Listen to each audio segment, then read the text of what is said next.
Hello everyone, my name is John Williams, and in the next 15 minutes I'm going to show you the pathway for achieving and living a wonderful life.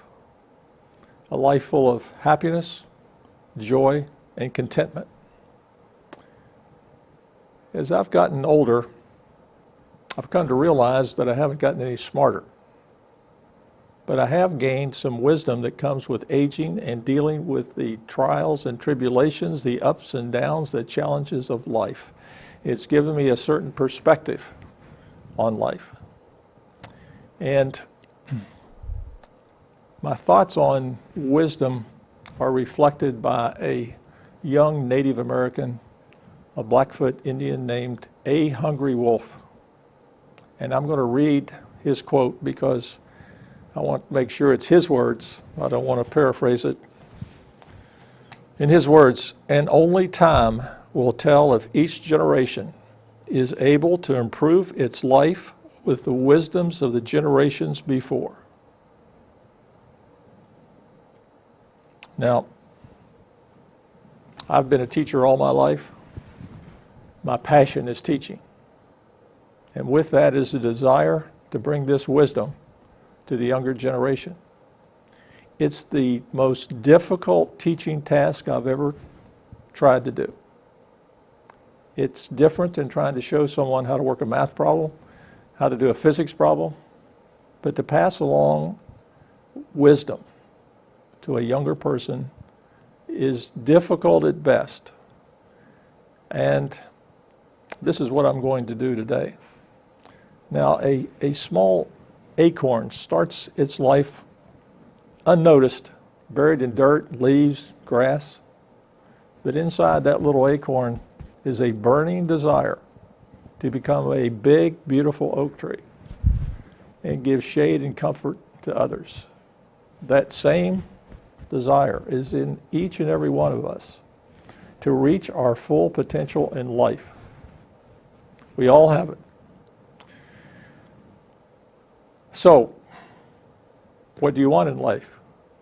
Well, if you ask 100 people, most of them would say, I want to be happy.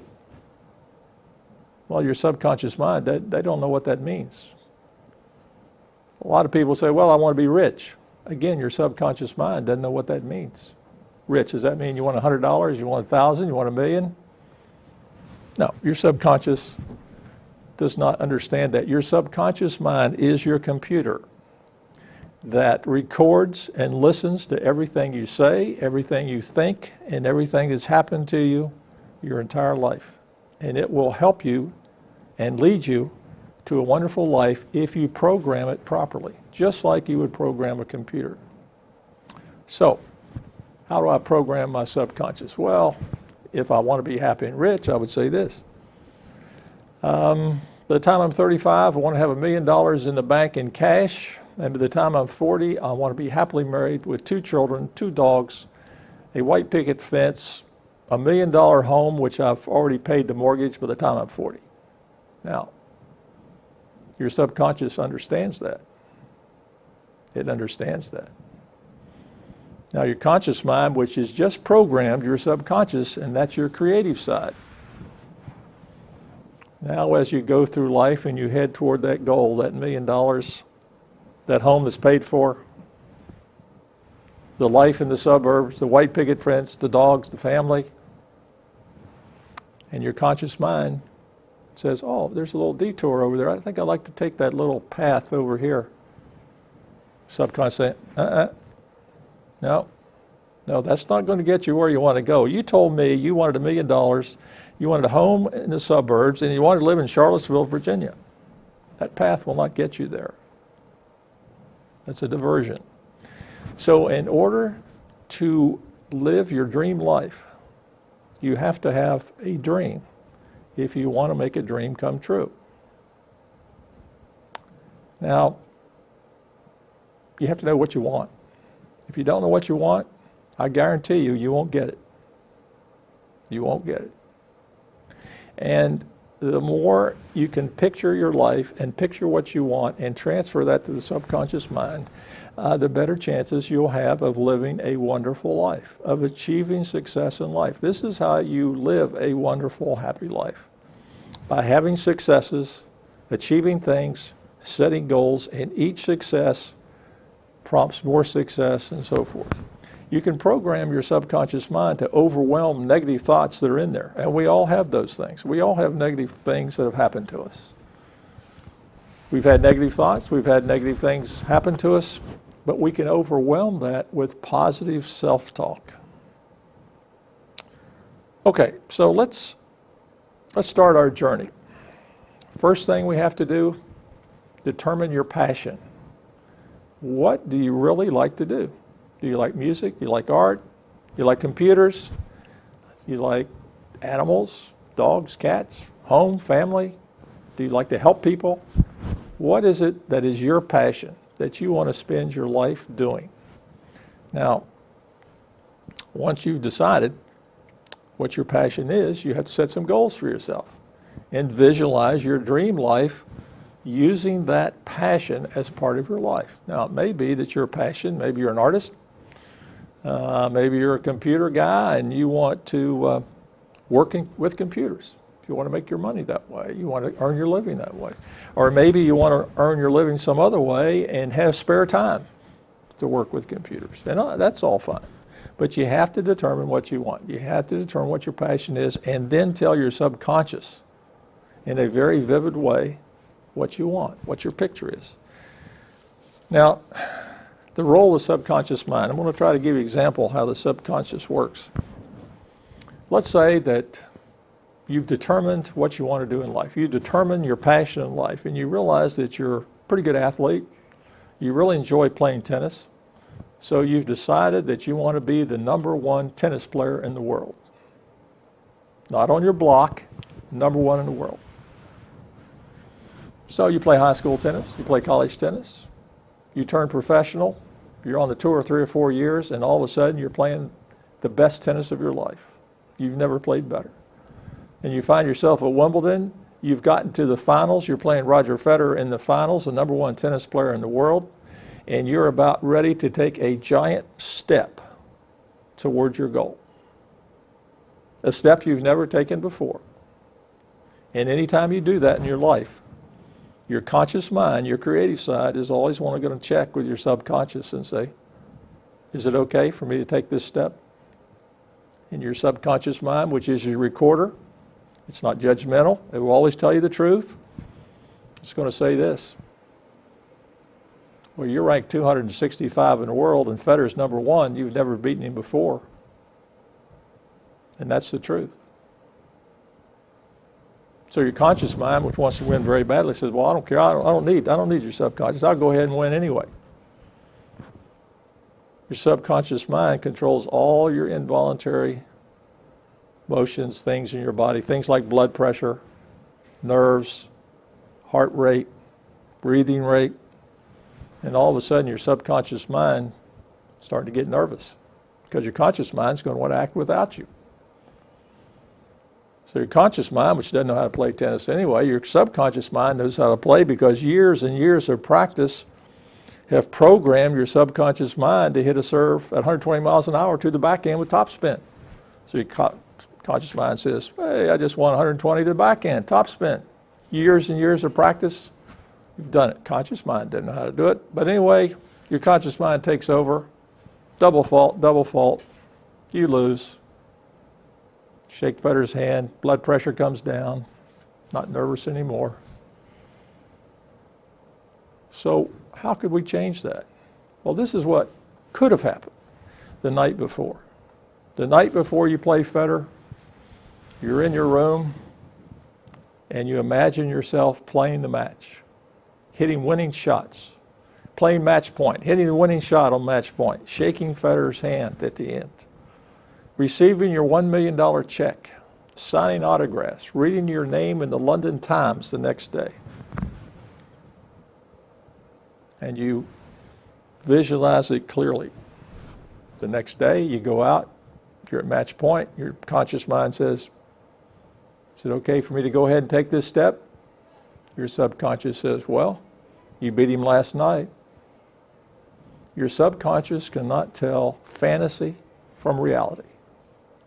It's just like a computer that needs to be programmed with positive thoughts, positive self-talks on a regular basis to achieve a wonderful life. So how do we nurture our subconscious mind? Well, it all starts in school. That's where we learn to be successful. This is why when you're a teacher and you're talking to students, it's not enough to say, I'm going to get a good grade, because your subconscious doesn't know what that is. What's a good grade? I'm going to do well. Subconscious doesn't know what that is. If you say, well, I'm going to get an A on my next physics test, your subconscious knows what that is. Sure, it's going to help you. So now you're going through life. It's the night before the physics test.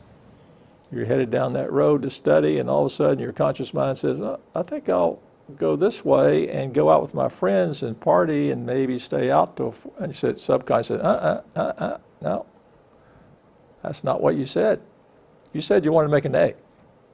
You can't do that, make an A. You need to go this path. And depending on how strongly you programmed your subconscious mind will depend on how strongly your subconscious mind tugs your conscious mind on the correct path. Success, achieving goals, all starts in school. Starts in grade school, junior high, high school. There are a lot of people who don't really like to stand up in front of a group and give a speech. They have stage fright. So what does that person do? Well, they avoid the situation. They don't think about it, and they hope when they get up there it works out. No, you want to program your subconscious. This is what you tell yourself the night before a big speech. This is going to be good. I'm going to be good. I'm going to have my teachers, my classmates tell me how good I was. And I'm going to spend the time and preparation necessary to make it good. And so you go out, you give a great speech. You had that goal, you made that to achieve that success, and that is one step in achieving more and more successes as you go through school and as you go through life. So it's important that children do well in school, because that's where you set the course for a happy and a wonderful life. Setting goals and achieving them. Now you know that there are a lot of celebrities who start off in movies 6, 7 years old, and they have great success. Great success. All kind of money, celebrities. They become 23, 24 years old. They're the most miserable person you've ever saw. Why? Because they don't feel here that they earned it. They feel like it was given to them. They didn't deserve it. They didn't have the successes and achieve the goals in order to get to this celebrity status. And so they end up with drugs and worse, suicide, some of them. So having success, achieving goals, gives you that sense of self-worth, that sense of self-confidence, that self-belief that you can achieve whatever you want to in life. And you can visualize your dream life and make it happen. So how about your health? Well, your health is your most important asset. Without it, all your dreams, all your hopes go right down the tubes. Now, we all have different degrees of health. Some of us are blessed with great health. Others are, health is marginal, but whatever your health is, you want to be able to maximize your health. And so what does that mean, maximize your health? How do I do that? Well, I'm going to tell you, and I'm going to tell you so that you can program your subconscious mind to do it. Now, here's the easy part. I'm going to maximize my health by eating right, sleeping right, and exercising right. And you say, oh, wait a minute. Wait a minute. My subconscious mind, they don't know what that means. They don't know what right is. What is right? Eat right, sleep right, exercise right. We'll take it one step further. Don't do drugs, don't smoke, don't drink. Well, no, your subconscious mind, it doesn't get that either, because your subconscious mind doesn't think in the negative. It records that as drugs, smoking, and drinking. So how do you program your subconscious mind? You start this way. Sure, you should drink nice water, fruit juice, herbal tea if you like. Give your body something that you can now approach every day with peak performance and feel good and feel healthy and feel like that you can achieve your goal. Well, no one likes to breathe smoke every day. Go outside and exercise and take some gulps of fresh air, some oxygen. Replenish your body. Feel good every day so you can approach each challenge as it comes and achieve your success. And how about drugs? Sure, you should get high, but not on drugs. Get high on enthusiasm, high on optimism. So yes, how do you do it? Drink healthy fluids, get some fresh air, get high on optimism and enthusiasm. Eat right. Let's look at that. Think of a pyramid here. We're going to divide the pyramid into 4 slots. The bottom slot contains everything that grows from the ground. Fruits, vegetables, nuts, beans, sources of protein. If you eat there, you're going to do about as well as you can in this world, even though there are toxins and carcinogens in the soil and water we can't avoid. But if you eat there, you'll get the minimum amount of the things that make you sick and give you cancer. Toxins will make you sick, carcinogens will give you cancer. But now if you go up to the second level, where the farm animals are, the vegetarian animals, and you're going to eat their flesh, what you're doing is eating all the toxins and carcinogens that they have saved in their flesh. They've used the nutrients, the good stuff, to live and enjoy their life. And when you eat at that level, you're going to get about 10 times the toxins and carcinogens that you get at level 1, eating from the earth, from the ground, things that grow from the earth. Let's go up to level 3 where the carnivores are. This is your lions, your tigers, your wolves, your dogs. Now, if you eat there, that meat's going to taste kind of rank, and you're getting some real toxic carcinogens there. Most people make them sick if you eat there very often, but some people do. Not a good idea. You get about 100 times the toxins and carcinogens that you get at level 1. Let's go to level 4 where the vulture is. Now, if you decide to eat vulture meat, it's going to make you sick. You eat there long enough, it'll kill you. And you're getting 1,000 times the toxins and carcinogens. So, eat right? Sure. Eat that bottom level. Fruits, veggies, nuts, beans. Sure, if you want to have occasional steak, fine, but wouldn't spend too long there. Sleep right. Very personal. Very personal. Some people require 6 hours, some 9, some 10. You know what you need. Make sure you get it. Exercise right. I'm not saying go out and run a marathon every day. No, go ahead. If you want to run a mile, fine. If you want to walk 20 minutes, fine. But go out and get some fresh air. Exercise right so that you feel good, so you can approach each day with that enthusiasm and optimism to achieve a wonderful life. So, in conclusion, find your passion. Second, visualize your dream life, what you want. Third, nurture your subconscious mind on a regular basis. Positive self-talk. Very important. 4, be successful in school. That's where it all starts. That's where it all starts. That's where you have your successes. That's where you convince yourself and have that self-belief, that self-confidence that you can achieve what you want in life. And finally, number 5, maximize your health. Because remember, all your dreams, right down the tubes if you don't have it. And I'm reminded of a quote and I have to, I think if you're a mature adult, an older person, this is a good one. Martina Navratilova, the great tennis player, Grand Slam champion, she said it this way: you become old only when you lose the desire to improve who you are. And I can assure you that I am still trying to improve. although there are no guarantees in life, following these guidelines, the guidelines I've given you, will greatly improve your chances. Thank you for watching.